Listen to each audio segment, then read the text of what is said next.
Olá, pessoal. A gente vai para a aula hoje sobre Walter Scholz, que é também um dos nossos temas de pensadores, de grandes investidores do mercado financeiro, que vamos abordar em cada aula um pouquinho sobre cada um desses caras, tá? Então, o Walter Scholz, por que ele é um dos nossos objetivos para a aula? O Walter Scholz, ele se formou na Universidade de Columbia, lá nos Estados Unidos, onde ele foi estudante do Benjamin Graham, que é o pai aí do investimento em valor, ou do Value Invest, a filosofia que o Warren Buffett usou para fazer bilhões de dólares, né? Então, o Walter Scholz, ele começou em 1938 a carreira dele como analista de investimentos na Graham Newman Corp. A Graham Newman Corp era uma firma de investimentos cofundada pelo Benjamin Graham e pelo David Dodd, tá? Em 1955, o Walter Scholz ele fundou seu próprio fundo de investimento, que é o Scholz Partners, né, que rapidamente se destacou no mercado financeiro pela sua abordagem única e pelos resultados consistentes. O, o foco do Scholz sempre foi em valor, então ele sempre foi capaz de identificar e de investir em empresas que estavam sendo negociadas a preços abaixo de seu valor intrínseco, o que levou a um histórico de rentabilidade impressionante ao longo de sua carreira. Então, ele tinha essa filosofia de valor bem definida, né? A formação acadêmica do Walt Scholz e a influência que ele teve com Graham, isso fez com que ele tivesse esse pensamento crítico e essa análise rigorosa, porque além de ele ser aluno, ele também trabalhou, né, para o Benjamin Graham. Então isso daí acabou ajudando bastante, né? Durante a carreira do Scholz, ele se inspirou no Warren Buffett, que foi também aluno do Graham, né, nesse ponto. E o Graham, e o Scholz, ele falava que o Warren Buffett era um super investidor, né? E acabou influenciando toda a abordagem dele. O Scholz, ele tinha uma abordagem mais mecânica. Então, a abordagem dele era extremamente mecânica e disciplinada dos investimentos. Ele focava muito em número e dados, ao invés de decisões puramente emocionais.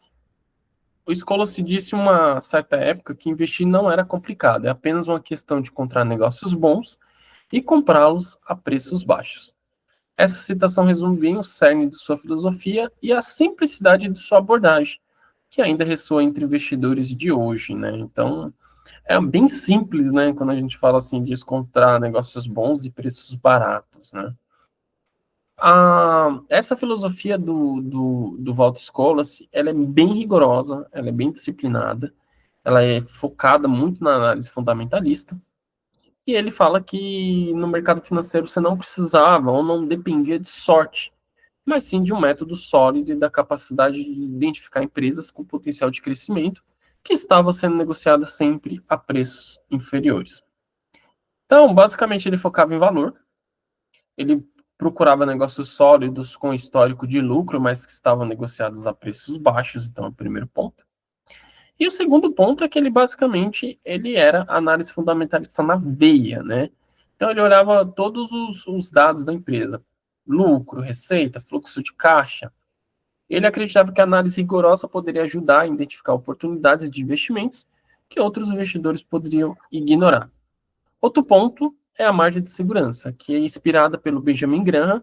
Scholz sempre procuravam a margem de segurança ao investir, o que significava comprar ações a preços suficientemente baixos para minimizar os riscos, né?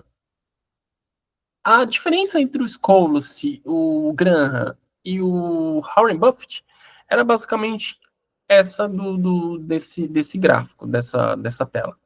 Todos eles eram investimento em valor, só que o Walter Scholz era uma abordagem extremamente mecânica, né, focada só em número e somente na análise fundamentalista. Era preso ao balanço, vamos dizer assim. Já o Benjamin Graham, ele era preso ao balanço, mas também ele fazia avaliação de ativos tangíveis. Então ele olhava o patrimônio líquido, o valor patrimonial da ação, né? Qual que era o valor patrimonial da ação? Qual que era o desconto que ela tinha? Né? Então o Graham olhava além do balanço, ele analisava também o passivo, o ativo da empresa, ou o patrimônio líquido que ela tinha, né? Então, tinha essa diferença entre eles. E o Buffett, ele focava em empresas com vantagens competitivas e análise de qualidade.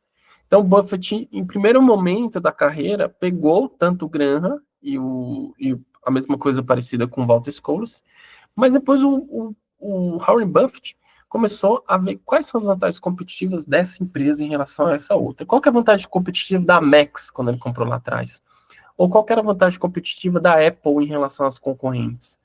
Qual que era a vantagem competitiva da Occidental Petroleum em relação às outras, Chevron e Exxon, e Shell e demais empresas? Então, o Warren Buffett ele se distanciou um pouco desse método puramente de valor para ir um pouco mais para o método de qualidade junto com valor. Então, tem essa grande diferença de abordagem entre eles, né?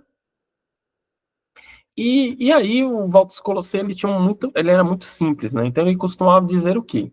Que a maioria das pessoas é mais preocupada com o preço das ações do que com o valor real das empresas, né? Então isso basicamente faz com que você fique mais acalmado em relação à volatilidade, porque as ações sobem e caem todo dia. E sobem e caem às vezes muito forte. Hoje mesmo o mercado financeiro tem ações caindo 10, 12%. Então, peraí, é justificada essa queda? Eu compro mais, eu mantenho, eu consigo segurar o meu estômago. Então é nesse ponto que o Walter Scolossy sempre se baseou, né? E aí aqui tem um investimento que ele fez na US Steel, né? United States Steel. Ele comprou essa empresa quando ela estava vendida a um preço bem abaixo do seu valor contábil e, eventualmente, quando ela recuperou seu valor, ele teve um grande retorno significativo. Também ele investiu na American Express durante o período de turbulência, quando a empresa estava enfrentando dificuldades, semelhantes ao Warren Buffett, que investiu na American Express também. Então, assim, ele comprou barato, ele analisou que os balanços estavam bons, que a empresa não fazia sentido negociar naquele preço, e ele foi lá e comprou, né? Então, isso que é bem legal. Né? Ele tem uma análise bem rigorosa nesse sentido, e isso ajuda bastante essa abordagem. E aí ele tem uma fórmula que chama fórmula Scholz, mas ela não é uma fórmula, né? O que ele fala muito nessa fórmula Scholz? Primeiro você tem que identificar as ações subvalorizadas, né? É o primeiro passo. O segundo é você ter uma margem de segurança, né? Então, quanto maior margem de segurança para o Scholz, melhor, porque isso daria um menor risco, porque você estava comprando muito barato. Então, se o desconto do mercado estava 30%, ele queria buscar 40%, 50%, 60% de desconto, porque aí, quanto mais margem de segurança, melhor para ele poder fazer esse investimento. Então, o Walter Scholz, ele tinha esse ponto. O terceiro ponto seria a análise de fundamentos. Então, ele olhava os lucros, o fluxo de caixa, balanços patrimoniais. Tudo isso a gente vai aprender nas próximas aulas da mentoria, no decorrer dela, né? E o quarto era investimento a longo prazo. Ele fala que a gente tinha que estar disposto a manter o investimento em longo prazo, independente do que acontecesse. Né? Não é o primeiro ano que o papel caiu, que as ações caíram 20, 30, 40%, que você vai lá e manda embora. Não. Você tinha que ter um pouco mais de pulso, um pouco mais de controle nesse sentido, para poder sobreviver, né? Para poder ficar ali no mercado financeiro e realmente tentar ganhar algum dinheiro, tentar ganhar alguma coisa nesse sentido, né? Então, o Walter Scholz, ele falava muito sobre isso, muito sobre esses pontos. E qual que foi a eficácia dessa fórmula, né? A eficácia da fórmula foi que na década de 70, ele conseguiu um retorno de 15,20%, toda a década, né? 15,20 em cada ano, na verdade, né? 15,20 por ano, então a década de 1970 foi bem interessante, sendo que o S&P deu 8,5, então ele teve um retorno bem superior. Em 1980 ele conseguiu 19,8, sendo que o índice foi 12,30. Em 1990 ele conseguiu 22,40, sendo que o índice fez 14,10, ou seja, em todas essas décadas ele sempre bateu o índice. E nos anos 2000 ele fez 18,60, sendo que o índice de referência fez 10,7. Então, bem legal essa tabela. Então, a fórmula Scholas, ela frequentemente superou o índice de referência, que é o SP500, em diferentes períodos, né? Praticamente em 40 anos ele conseguiu bater, né? E aí ele foi, basicamente, ele foi um mentor, né, de vários caras do mercado financeiro. Então, John Dewey, que é um investidor independente, fala sobre a fórmula, né? A aplicação da fórmula Scholas me ajudou a entender a importância da análise fundamentalista. Desde que comecei a seguir esses princípios, meu portfólio teve um desempenho muito melhor. Jane Smith, que é gestora de fundos, Walter Scholas sempre enfatizava o controle emocional e a paciência. Esses ensinamentos foram cruciais para o sucesso do meu fundo, principalmente durante períodos de volatilidade. Esses testemunhos refletem, né, que a fórmula Scholas ela foi realmente um grande sucesso. O Walter Scholas ele é considerado uma das pessoas mais influentes do século XX, né? Então ele simplesmente foi extremamente conceituado.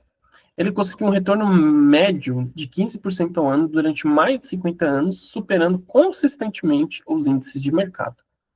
Na gestão de fundos, ele gerenciou o Scholas Fund, que se destacou por sua abordagem disciplinada e focada em valor, atraindo atenções de investidores e colegas de profissão. Influência sobre Warren Buffett. Scholas foi um colega e amigo de Buffett, que o considerava uma de suas maiores influências. Buffett frequentemente menciona Scholas em suas cartas e palestras, destacando sua habilidade em encontrar oportunidades de investimento, né? E o Scholas ele acabou participando da vida educacional de vários jovens investidores, mostrando toda a experiência e compartilhando todo esse conhecimento que ele teve. Além disso, ele ganhou vários prêmios, né? Ele ganhou o Prêmio de Excelência em Investimentos por várias instituições. Ele ganhou uma homenagem da Columbia Business School, que é a escola onde ele estudou junto com Benjamin Graham, né? Com a orientação do Benjamin Graham. E foi sempre convidado para várias participações em conferências, né? E aí ele fala aqui, o maior risco é não ter um plano de investimento. Se você não sabe onde está indo, qualquer caminho levará até lá. Então ele fala muito sobre essa questão dos riscos, né? Que simplesmente o mercado, às vezes, não está percebendo ou não tem uma análise muito legal, né? E aí tem algumas dicas bem valiosas do Walter Scholas. Primeiro, ele fala sempre para focar na análise fundamentalista, né? O foco na análise fundamentalista inclui estudar os demonstrativos financeiros. Então, você tem que analisar o balanço patrimonial, a demonstração de resultados e o fluxo de caixa. Identificar o valor intrínseco, calcule o valor real da empresa para determinar se a ação está subvalorizada. Escolha-se corporações de empresas que negociavam abaixo de seu valor intrínseco, como a American International Group, que é a AIG, a General Motors, e obteve retornos significativos. Outro ponto, paciência e disciplina. Paciência é uma virtude fundamental nos investimentos. Scholas acreditava que alguns dos melhores investimentos levam tempo para amadurecer. Para aplicar essa dica, o que ele fala? Evite a negociação frequente. Concentre-se em manter ações por um longo período em vez de negociar frequentemente. Resista à pressão do mercado, não se deixe se levar pelas flutuações de curto prazo do mercado. Resultados possíveis. Investidores que mantêm suas posições podem ver um crescimento significativo ao longo do tempo, como Scholas se fez com suas participações em ações de valor. Diversificação controlada. Embora Scholas não acreditasse na diversificação excessiva, ele defende uma diversificação controlada. Então ele fala que você tem que colocar um número limitado de ações. Concentre-se em empresas que você realmente compreende e acredita que tem potencial. E diversifique em diferentes setores. Para quê? Para mitigar riscos. Mas ele fala que tem que ter uma diversificação, só que um pouco menor. Então ele sempre investiu em setores variados para diversificar essa carteira e sempre com poucos cavalos, vamos dizer assim, né? Não tinha uma carteira tão grande nesse sentido. E o quarto ponto é o controle emocional. Né? Evite decisões impulsivas, baseie suas decisões em análises racionais, não em emoções. E está preparado para a volatilidade. Aceite que o mercado pode ser volátil e mantenha calma durante períodos difíceis. Citação. A chave para o sucesso é a capacidade de manter a calma e a racionalidade, mesmo quando o mercado está em turbulência. Tá? Essas dicas de Walter Scholas não apenas refletem sua filosofia de investimento, mas também oferecem um caminho prático para qualquer investidor que busca melhorar suas estratégias e obter sucesso no mercado financeiro. Comparar essas ideias pode ajudá-lo a construir um portfólio sólido e sustentável. Então, essa foi a aula sobre o Walter Scholars. Espero que vocês tenham gostado. E precisando tirar dúvidas, a gente tem um grupo do WhatsApp para isso. Até a próxima.